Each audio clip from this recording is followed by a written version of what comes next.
Well, first of all, thank you for taking the time to talk to us. We very much appreciate it. It's my pleasure. Thank you.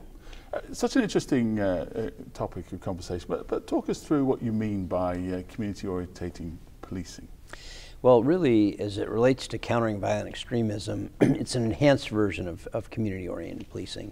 It's not your traditional community policing. Officers really have to understand the culture, the tradition, where people come from, what the pressures on those families are, and how to approach, what the best way to approach is. Because in some cases, they come from countries where there's a lot of mistrust of government and certainly a lot of suspicion around police agencies. I guess in a city like Los Angeles, this is a real challenge, isn't it? Because you've got so many different types of communities within that umbrella. Oh, we do. 220 languages, people from all across the world. It's really a human mosaic of diversity. And I think what we have to do, though, is look for communities that are isolated, on the fringe, balkanized from society, and look at strategies to bring those communities in so that they have a voice, so that they're invested, and they feel like they participate. Because this is a conference clearly attended by your peers. What are some of the practical solutions? What do you actually do to make that happen?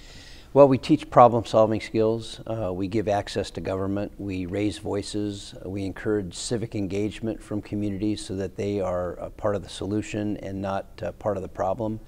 I think the long-term solution to this phenomena that we're experiencing relative to violent extremism rests with communities. And it's not a Muslim problem, it's not a Jewish problem, it's not a Christian problem. It's everybody's problem. And more, we need to go for a whole-of-government approach, whole-of-community approach, and really a whole-of-nation approach. I get what you say, whole of community, whole of government, whole of nation, but almost the fact of law enforcement is it is the officer who's on the front line within those. Well, of course. I mean, we are the most symbolic, probably iconic form of government. We are in uniform, we're out on the street 7 days a week, 24 hours a day. People identify government with police officers. And if they look at you as a partner and as a friend, a trusted friend, they're more likely to engage and participate in helping to protect the values of our country. But that trust will get broken down if they look at the officer just there to gather intelligence.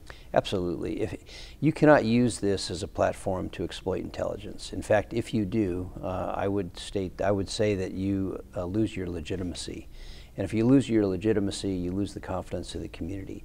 So as a byproduct of raising the stature of communities, we're saying this isn't an inoculation against extremism, but it is a prescription to build healthy, resilient communities. And if we can do that, as a byproduct, communities will want to protect their neighborhoods just as much as the police do. Well, thank you ever so much indeed for coming to talk to us today. It's such a fascinating subject, and we really appreciate that. Thank you. It's my pleasure. Thank you.